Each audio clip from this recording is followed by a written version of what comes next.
নমস্কার, আমি পার্বতী দাস। আমি আজকে রান্না করছি ডিম আলুর ঝোল করব, মাংস করব। আমার পাশে থাকুন, সাথে থাকুন। আর সাবস্ক্রাইব করে দিন। তেল দিলাম, তেলটা একটু গরম হতে কম ছিল, দেখলাম একটু গরম গরম হয়েছে, ডিমটা ছেড়ে দিয়েছি। ডিমটা করবো, ডিমটা আগে ভিজে নামিয়ে নিই, তারপরে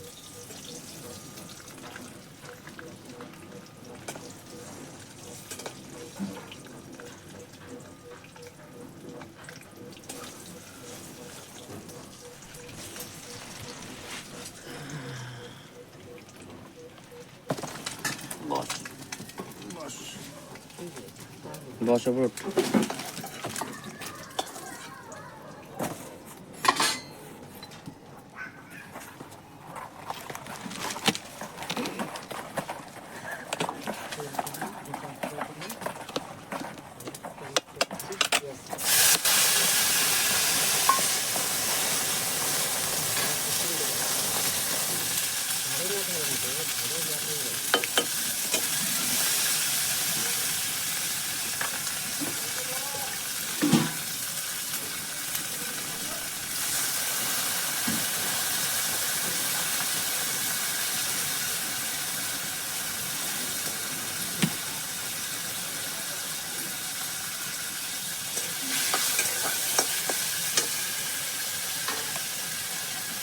জল দিয়ে দিলে তলা ধরে যাচ্ছে। লবণ দেবো,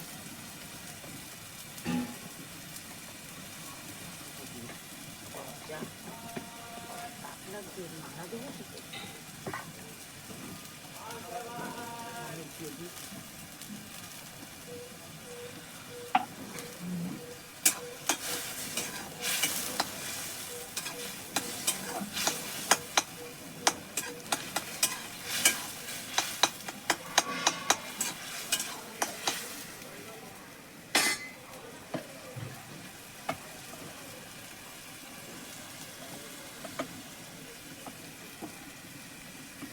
ছোটো ছোটো কাঠ হলে ভেতরে ঢুকে যায়, ভালো। বড়ো কাঠগুলো না বাইরে আপনি চলে চাপ লাগে।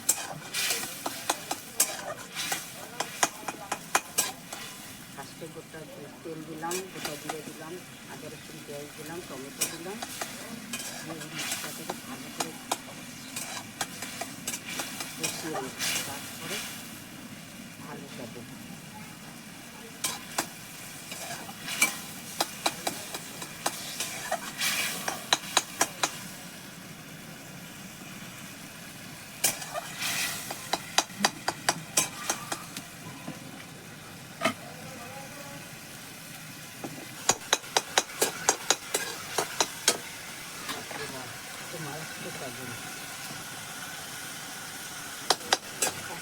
মশলাটা কষাবো, আলু দিয়ে বেশ ভালো করে কষিয়ে নিয়ে তারপর জল দিয়ে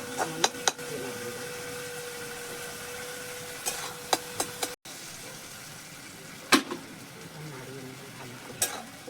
একটু আলু দিলাম, আলুটা আগে ভেজে নিলে হতো, যা কাঠের তাপ, আমি একবারেই দিয়ে দিলাম সব।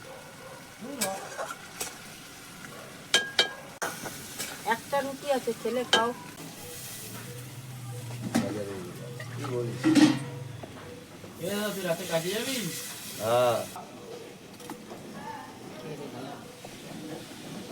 জল দিয়ে দিয়েছি, এবার একটু সিদ্ধ হোক, আলুটা সিদ্ধ হবে। মাংসটা চটকে দেবে, তুমি চটকে মেয়েটা তো এমনি দিয়েছে একটা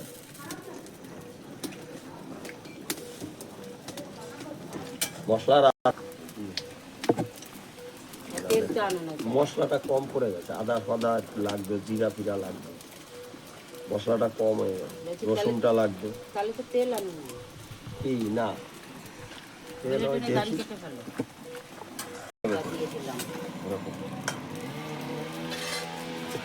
মাল থাকবে, সব আছে।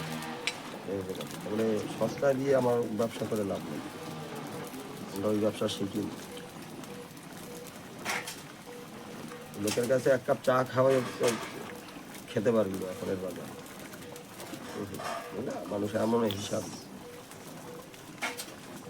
ওরে তখন জিরে গুঁড়ো দিইনি, জিরে গুঁড়ো দিলাম, হলুদ গুঁড়ো দিয়েছিলাম, লঙ্কার গুঁড়ো দিলাম, গরম মশলা দিলাম, এবং মিষ্টি সব দিয়ে দিয়েছি। এবার আমি নামিয়ে দেবো, হয়ে গেছে। এবার আমি মাংসটা বসাবো। এবার আমার ছেলেরা মাংস খায়, আমি তো মাংস খাই না, এই জন্য ডিমটা খাই। নিজের জন্য করতেও খারাপ লাগে, কি করবো, খেতে তো হবে। গরম মশলা দিয়ে দিচ্ছি।